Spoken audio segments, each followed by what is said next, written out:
Psalms 103, let's go to verse 1. Oh, Lord. Bless the Lord, oh my soul, and all that is within me, bless his holy name. Bless the Lord, oh my soul, and forget none of his benefits. What are his benefits, Pastor Mike? Who pardons all your iniquities, heals all your diseases, redeems your life from the pit, who crowns you with loving kindness and compassion, who satisfies your years, I can preach this one, with good things, so that your youth is renewed like the eagle. Look at your neighbor, say, neighbor, I don't know about you, but I'm too blessed to not be thankful. You may be seated. I want to talk about too blessed to not be thankful. And the church said, sometimes we're waiting on God to give us something new. And then sometimes when God is waiting on us to notice when he already gave us a blessing. Thankfulness is not for people who have everything, but rather thankfulness is for people who recognize anything. And I came to park and submit and suggest to you this morning that you are too blessed not to be thankful. That when I look back over my life and think things over, at 40, I can share the sentiments of the songwriter, all of my good days outweigh my bad days. I got a reason to tell God, thank you. And if we do a survey, we all may not have the same reason, but everybody in here got a reason just to tell God thank you. That's why I miss old school church. New school church is complicated. I got to give you a whole backstory on why God is good. Old school church, it was very simple. He woke me up this morning, clothed me in my right mind, gave me the activities of my limbs. They knew that every morning you got another day, you should pause and just tell God.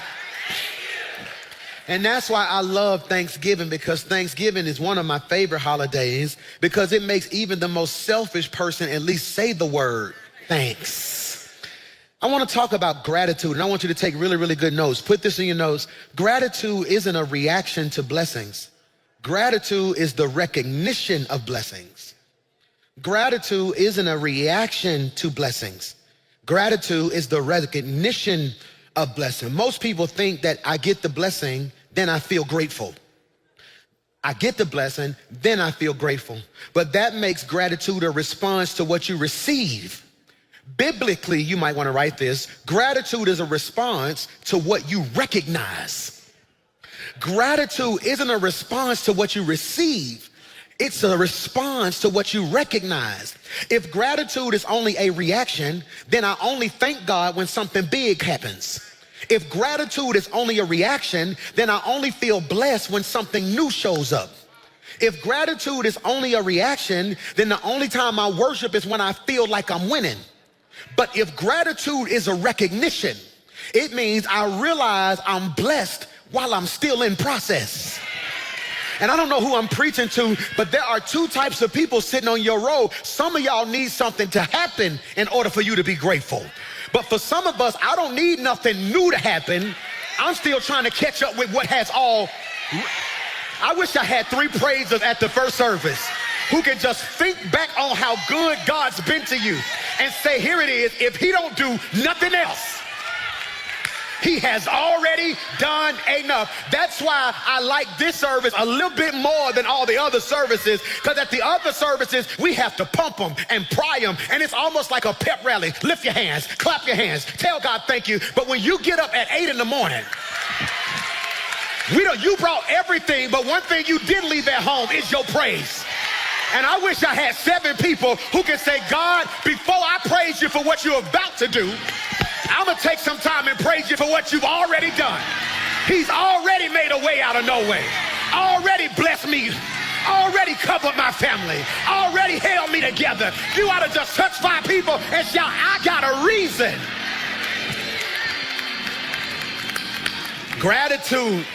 Gratitude is not a reaction. That's why anxiety, that's why depression, that's why low self-esteem used to hit me so much. It was because I thought something had to happen in order for me to tell God thank you.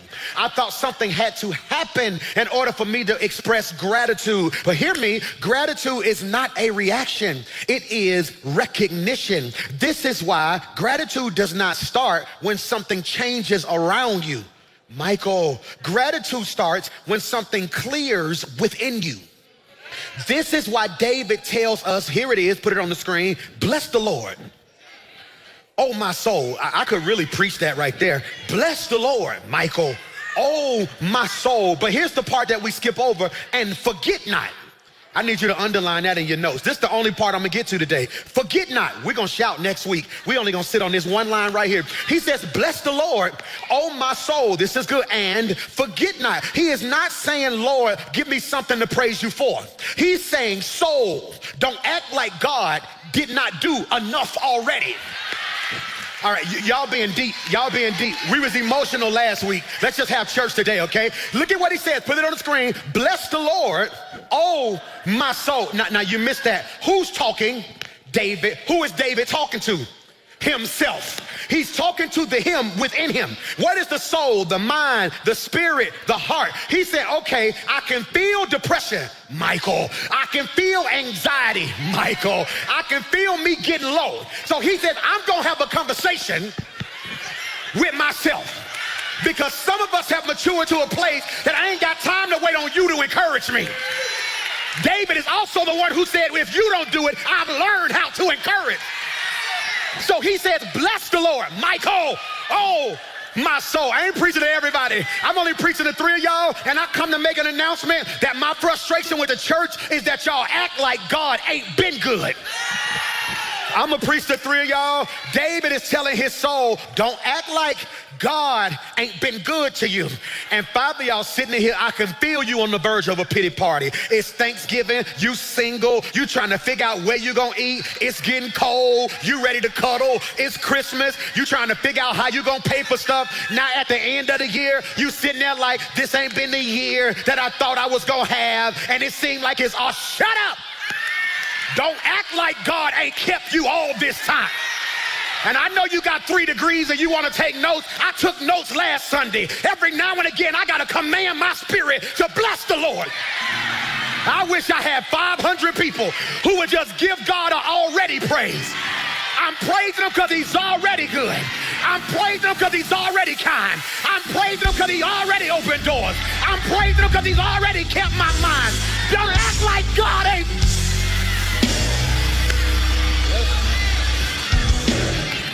He says, bless the Lord, oh my soul.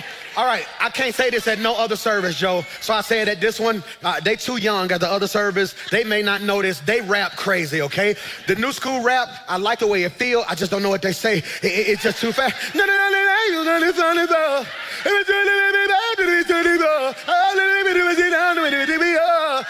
it feel good. It's a vibe. I just don't even know what they're saying. Old school rap, you knew what they were saying.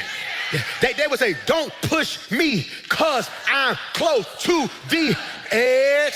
I'm trying not to lose. Then he was psycho. See, you knew what he was talking about. See, LL Cool J, to me, rapped Psalms 103. The LL Cool J, after he had been gone for a while and people were saying he wasn't who he was, he said, y'all must have forgot. Y'all don't hear what I'm talking about. And 3 of y'all gonna leave here today with a new pep in your step because you're gonna have a conversation, Michael, with yourself. That's why y'all be trying to figure out, why do he be saying his own name when he be preaching? Somebody stopped me in the last city. Why you be saying your name like that? I said, because I was in a pandemic and I didn't have a church. And I was so programmed to hearing somebody say, preach, preacher. And for the first time in my life, couldn't nobody encourage me. So I decided I would just encourage Michael.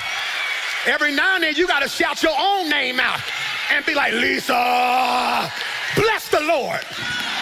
Oh my.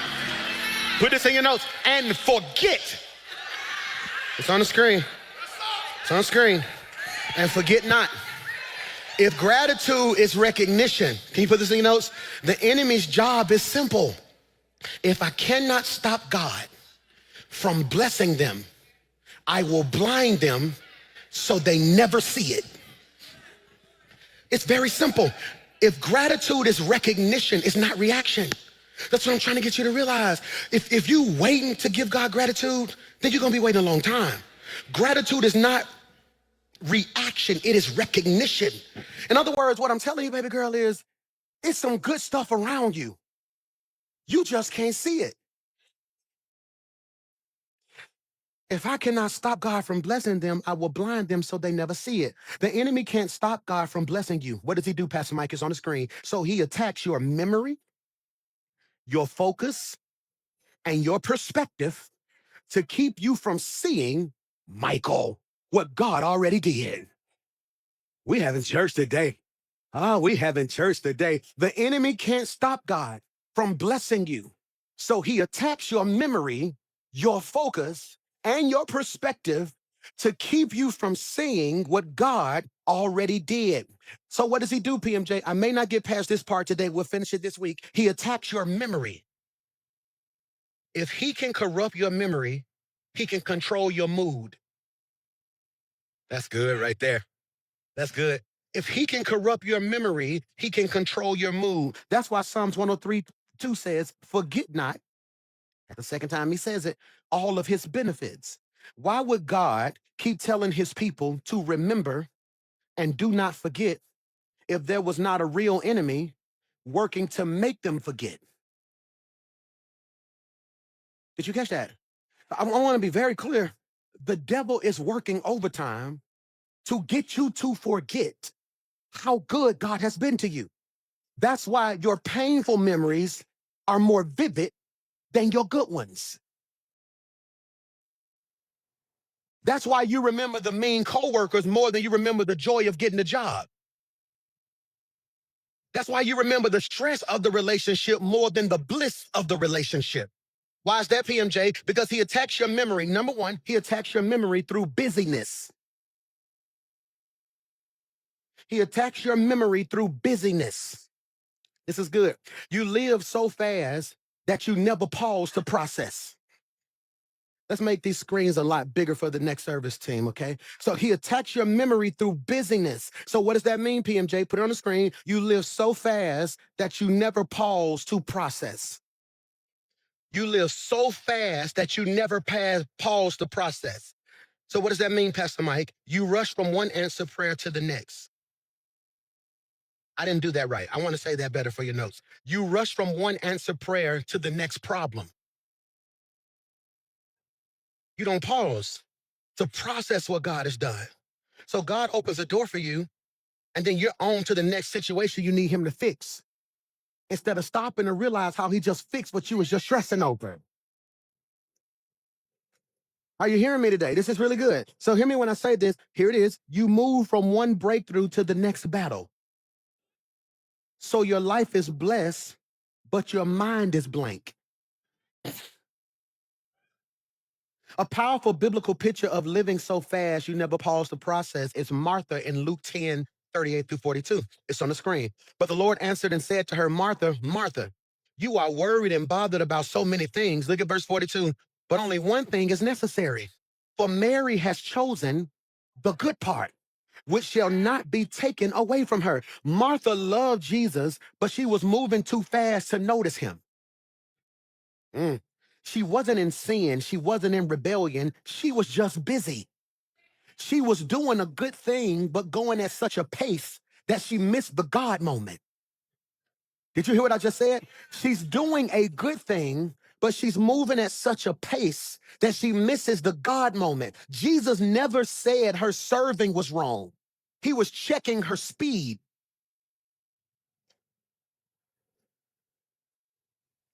Jesus never said her serving was wrong. He was checking her speed. I'm going to say this, and three of y'all going to receive it if you hear me in the spirit.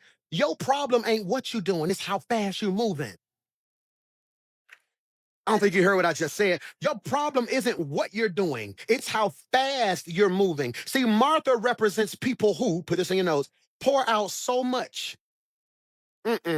Pour out so much that they never get poured into. Let's put all of those on a separate slide next service, okay? So Martha represents people who pour out so much that they never get poured into. That can preach the three of y'all.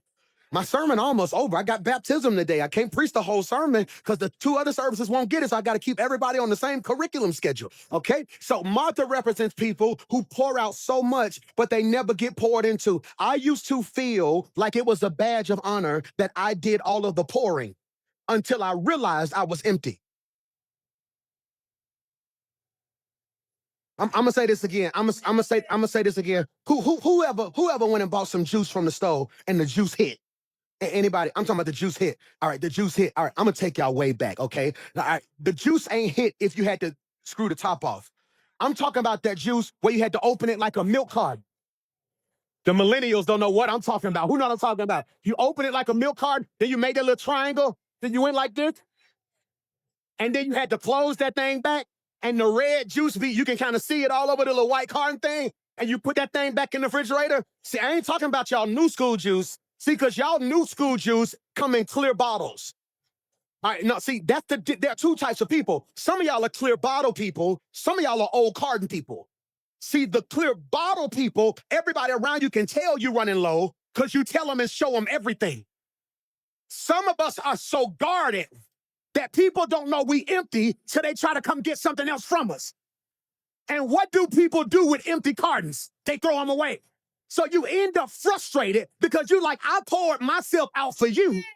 And now that I ain't got nothing else to get you, you just don't discard me when God has said, I am sending people who can replenish your spirit.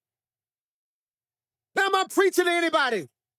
Martha represents people who pour out so much that they never get poured into. Next slide, okay? Watch this. Martha represents people who carry responsibilities without giving themselves recovery.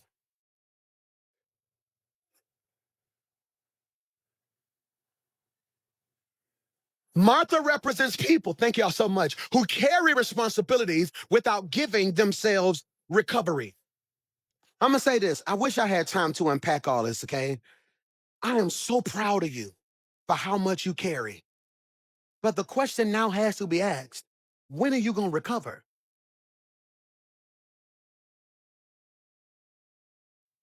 I thought Mason tore his knee up this time last year in February. We thought he tore his knee up. We had a 7-on-7 camp, and he's running. And every parent know their child. Joe, you done seen your child play enough that he was running, boom, he missed the ball. All of a sudden he went, and I never forget, he just did this. All he did was this right here. I saw him lip a little bit. I kept seeing him shake. I said, hey. I yelled on him, hey, come here. On the face, I said, come here. Like, what's wrong? No, he tried to wave me off. I'm like, no, come here. I said, what's wrong? He's like, nothing, just feel a little weird. I said, look at me in my eyes. I said, we're not gonna play this game. Don't lie to me. I'm the only person in the world gonna protect you. Are you hurt? He's like, something don't feel right. I said, go sit down. Boom. All right, boom. So then we leave, and I can see the eyes watering. All right. I done been through this so much. I just asked him one question. Did you hear it pop?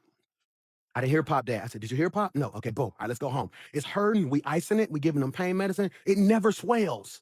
That's a good sign. I'm like, okay, boom. I called Dr. AG. I said, we need to come see you ASAP, man. Something going on. This is my baby. But when we get there, Mason had something called runner's knee.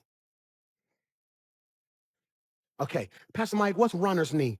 He had been playing. He would train 3 days a week, practice 3 days a week. Then when we get to the tournament, he's doing offense, defense, nonstop. He had worked that knee so much, it was just extremely sore. He said, does he recover? I said, well, when we come home, he rests. He said, no, no, no, no, no, no. He said, I want you to buy this right here, put his legs in this after every practice. He need to recover. Do he do ice baths? He said, you do know LeBron spent $1 million a year on recovery? And it made me think about the same way he was overworking his knee. Are you overworking your peace? Are you overworking your patience? You are now having to use your gifts in stuff that you shouldn't have even been in. So by the time a real battle show up, you ain't even got enough energy to do what God called you because you're doing what you want to.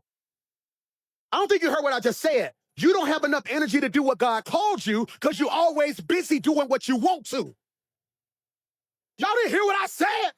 You so busy doing what you want to that by the time it's time to do what God called you, you feel like you ain't got no more want to. So you spend all your energy in conversations you shouldn't be in. You spend all your energy running to the aid of people who are going to be in the same place next year. You spend all your energy prophesying to people who won't even receive the gift. You spend all your energy interceding for people who could actually pray for themselves. So when now God calls you into ministry, you ain't got nothing left because you've been busy. Martha represents people who work for God without sitting with God.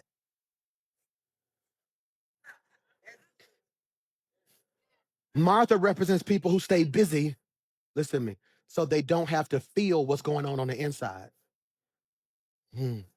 Sometimes staying in motion becomes a coping mechanism. This is good. This is really good. Let's define coping mechanism, then I'm gonna give you my definition. The definition of coping mechanism is the habits, behaviors, or thought patterns we use to deal with stress, pain, disappointment, or pressure. Take really good notes. I'm gonna have 2 more pages.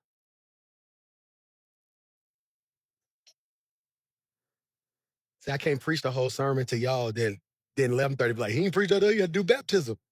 So everybody got to get a half a sermon today. No, but this is really good. What's a coping mechanism? Look at this. It is the habits, behaviors, or thought patterns we use to deal with stress, pain, disappointment, pressure. And it's not always toxic. Sometimes they're healthy, sometimes they're harmful. Pastor Mike, what's a coping mechanism you have in your life, honestly, when stuff gets stressful? I play PlayStation. I know that sounds so funny, but every time I've ever needed to hear God, I was playing the game. I cut the volume down. It's like my family even know it. I get on the game and I just play. No music. I don't even hear the sound. I just start playing. And and it's almost like clockwork. It's like my brain shut off and I just start hearing stuff. What's another coping mechanism that's not harmful? I like going to water. You know, I go to Gulf Shore somewhere and we just get on that water. We just sit there and I get to thinking. What's another coping mechanism you have that might be harmful? I eat.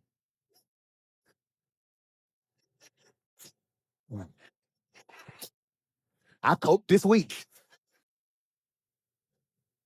I coped this week. I found the place. I had a lot of stress on me and messed around, and the devil out of nowhere, DoorDash just sent like a thank you. DoorDash ever just pop up on your like on your notifications? It was just like don't forget 15%. I was like, oh, I clicked it. And it was some type of whiskey burger place. I think that's the name of it. Big Whiskey. And they had like a goddamn chili cheese jalapeno hot dog. Y'all ain't seen that yet? They had like a jalapeno hot dog with a special sauce on it. And I sat down, I was like, you know all the stress I'm under? That must have been God that made me. I ordered 2 of them things with some chili cheese fries. That's what I did when it got there. Then I go on TikTok and I see the lady eating the. So I took the chili cheese fries, put that on top of the hot dog. I squished it together. I started coping. And let me show you what's funny. Yours may be weed.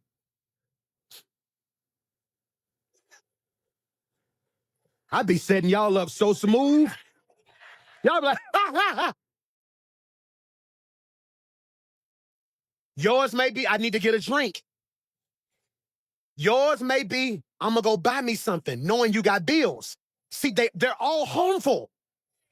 Yeah, yeah. See, diabetes gonna get me if I don't stop. Weed is illegal. Alcohol, you can become drunk. You wasting your money to feel better when you know you got bills. We all use different things to cope.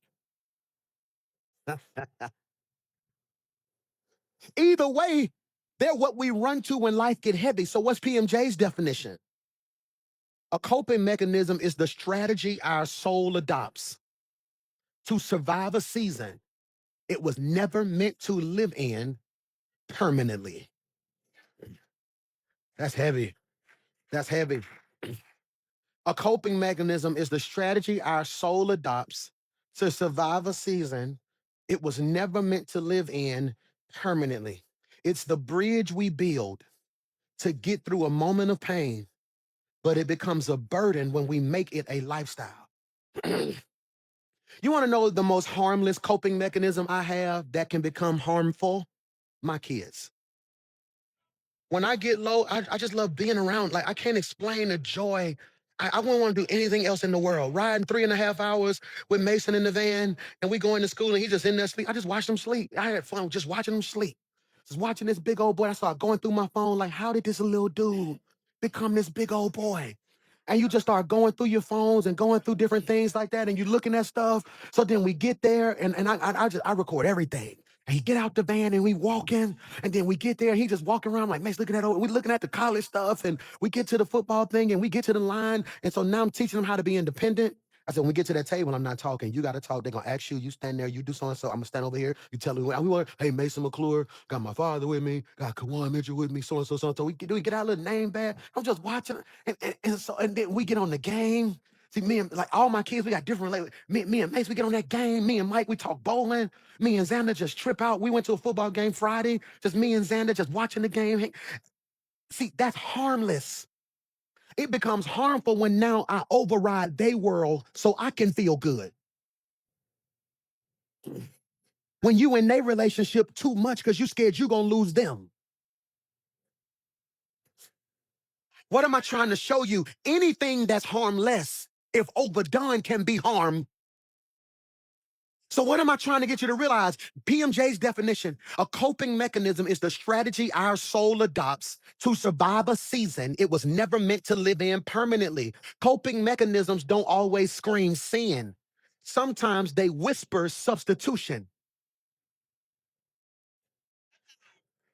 So technically, I'm on that game, and being on my game ain't a sin, but I am subconsciously substituting prayer for the game. The game for prayer. See, it's substitution. So what really happens is I'm unsure. So what I probably should do is go to God in prayer. But so I substitute a spiritual thing for a natural thing. So hear me when I say this. They give relief. What's the problem, PMJ? You might want to write this. But they never deliver restoration. If we don't heal what hurt us, we will normalize what numbed us. Do I need to say that again? If we don't heal what hurt us, we will normalize what numbed us. Here's a word for someone. Put this in your notes. It's very deep. Slow down. Slow down. Slow down. I took those 8-9 weeks off of church, off of life, really. I want to slow down. My baby's healthy. I said, you know what? God, I'm gonna practice it before I preach it. I said, I'm gonna slow down. What if you lose money? I'm gonna slow down. Gotta restore it. What if you ain't hot by the time you get back? Gotta restore it. What if ain't no members left? Gotta restore it. I'm not gonna make y'all my coping mechanism. So what does slowing down mean, Pastor Mike? Put this in your notes. Slowing down means refusing to live at a pace that constantly outruns your peace. Slowing down means I refuse to live at a pace that constantly outruns my peace. Jill, I had to fix that. I was always on to the next Goliath. God would bring me out of something, then I just get into something else. God would open a door, then I get into something else. God would help me get over this mountain, I would run to another one. And after a while, I never forget my friend Pastor 83 said something to me that blessed me. He said, I think you're addicted to pain. He said it joking. He's like, I think you're addicted to pain. I said, what you mean? He said, every time I talk to you, it's like you trying to fight something else. He was like, you'll call me and be like, boy, you ain't gonna guess this. We just got to church. And I'll be like, oh, then you'll call me back 3 days later. I'm gonna fix all of it in 5 months. Watch what God do. And I'll be like, bro, just sit still and just be grateful he got it. Then I call him again. I'm gonna change the world in 36 days. Watch this. I'm gonna baptize 500 people in 45 minutes. And he was like, bro, you always moving at a pace that moves faster than your peace. Okay, I like practical. My brother preached this way better. He'll preach this part way better. I want you to catch this. I want you to do me a favor, okay? Who's ever had a phone that was about to die? All right, put your hand down. Who's ever had a phone that's about to die and you put it on the charger? Put your hand down. Who's ever had a phone that was about to die? You put it on the charger, but the charger wasn't close to where you could sit. Who's ever had a phone that was about to die? You put it on the charger, but the charger wasn't where you were sitting, and then you looked over at it and wanted to do something. So then you just ran over there and stood by the charger. But your legs get tired, so what you do? Take it off the charger and then try to what? Get back on your phone. Therefore, you now are caught in a cycle instead of slowing down and letting the phone get what it needs. That's what you're doing. You can't hop out one relationship into another one. Let your peace refuel. You can't run from battle to battle. See, when you slow down, you trade reacting for reflecting, noise for clarity, motion for direction. Are you hearing what I'm saying? It is choosing rhythm over rush. Are you hearing me? So you can actually receive what God is doing instead of racing past it. What's your rhythm? When I tell you I'm in this sweet spot right now, I only got one more Mohican to climb, one more mountain to climb. It's this weight demon that's on me. That's all I got to climb now because food is a coping mechanism. When I get stressed, when I get overwhelmed, I just eat. That's who I am. So now I realize it's not just physical, it's spiritual. So now I'm dealing with that aspect of my life. Pastor Mike, why you tell us your problem? So you can feel normal. I got a good pace with my church. I got a good pace with my music. Got an incredible pace with the family. I found this sweet balance spot where me and the boys clicking, me and baby girl getting close. She mean. She like her mama, y'all. Y'all pray for she mean. I'm talking about me. I tell her yes, I'm incredible. I tell her no. She just give me the coldest shoulder. So then I say yes. It's just I don't know what I'm trying. I'm just catching this rhythm. You got me? I'm in a good rhythm now where on wins, I don't get too high. So on losses, I don't get too low. Are you catching the rhythm? So what I'm realizing is slowing down isn't doing less. I would not slow down because I thought that meant I wouldn't do a lot. Slowing down isn't doing less. It's doing what matters with more intention. Slowing down isn't doing less. It's doing what matters with more intention. So when I tell you to slow down, I'm not telling you to stop doing everything. I'm saying stop doing everything and start doing the right things with intention. Are you catching me? Are you catching me? I had to put somebody good over that school. That school's a distraction for me. That's not a passion of mine. You got me? I feel called to it, but it's not a personal passion. So I had to put good people in place. If not, I would have been trying to be the pastor, the father, the husband, the school teacher. That ain't a passion of mine. Do you feel what I'm saying? So now I had to stop about a year and a half ago and realize, what do I need to do with intention? Huh? Are you catching that? I don't need to sit in staff all day talking about what's gonna be on the screen and what this gonna look like and what the video. No, no, no. I need to trust y'all to do that.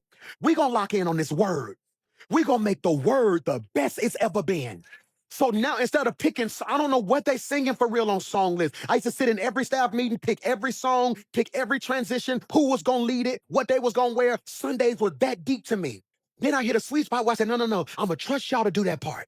Because if I lock in on this word, then I can be the best God wants me to be in my area. What I'm telling you is you may offend some people over the next 3 weeks, but you need to stop being everything to everyone and start being the right thing to the right ones.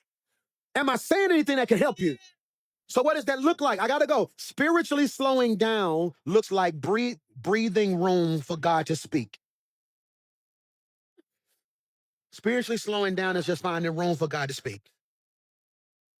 I need to find room. What day is your day where you cut that phone and I need God to speak? Do not disturb. You know what? One thing I'm gonna do is on my Tuesdays, my commute to work and from work, no phone, no music. See, don't be deep. Well, I'm gonna take me 3 days to no, no, you ain't got time to do it. You got kids, you got life, you got bills. Let's not play. Y'all always want to be spiritual when it's no, no, don't be you ain't that spiritual. Let's not play that game. No, so what I'm telling you now is, you know what? You know what I'm gonna do? I'm gonna get up at 5:30 on this day and instead of starting at 6:30. I'm gonna get up an hour early, just walk around the house, play worship music. I'm gonna try to find room for God to breathe and speak. Number two, what is it like? Emotionally slowing down looks like giving yourself space to feel and heal.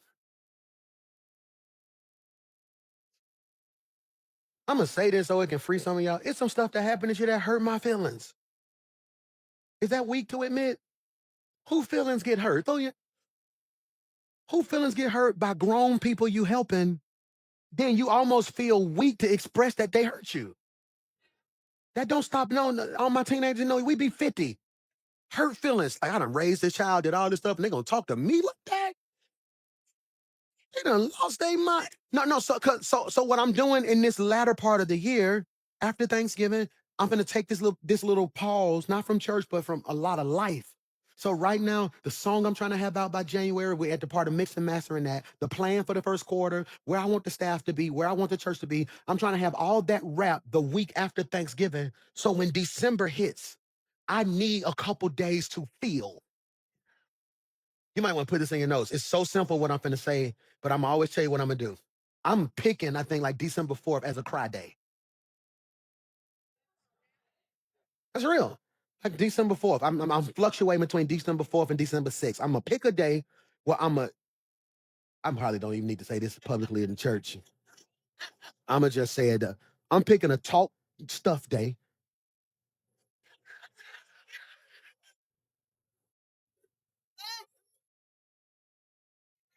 Because you gotta feel it.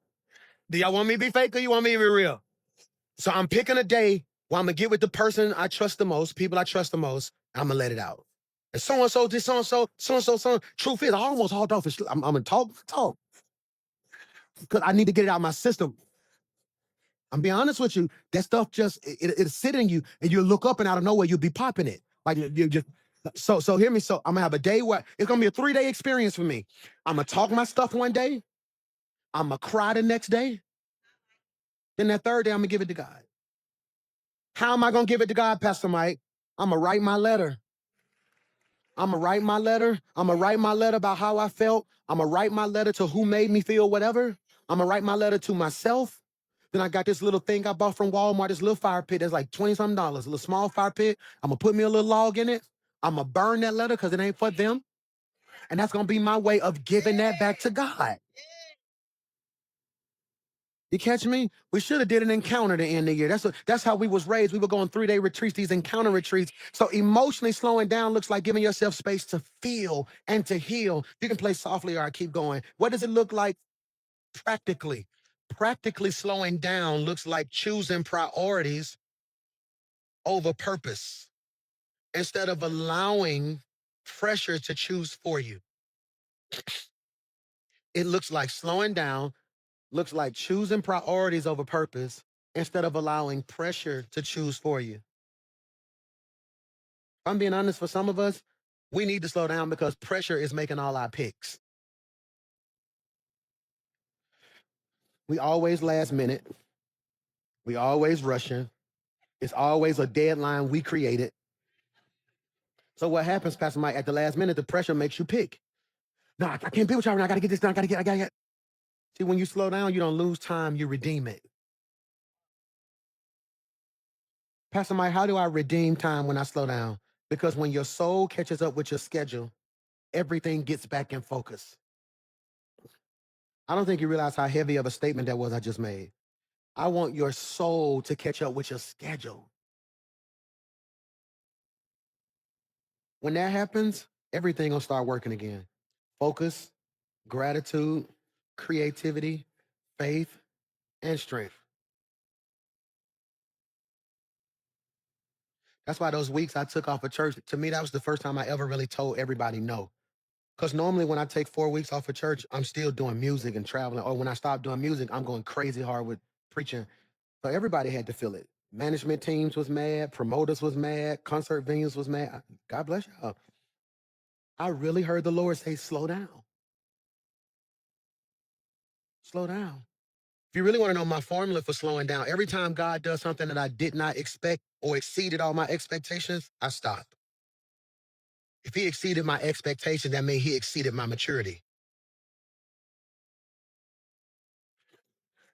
So going to that award show and winning all 9 of them awards when I didn't think we was gonna get nothing really, and then having all that praise and going to this TV show and they telling you the best thing in the world. So then I'm walking through every event, and they shaking my hand saying you the next big thing and you the greatest. No, I got stopped.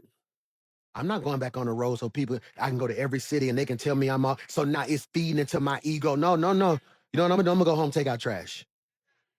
I'm gonna get in the carpool line.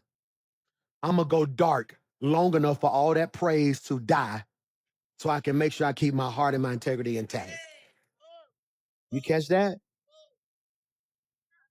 Father, I pray Psalms 103 over their life. Bless the Lord, oh my soul, and don't let us forget any of your benefits.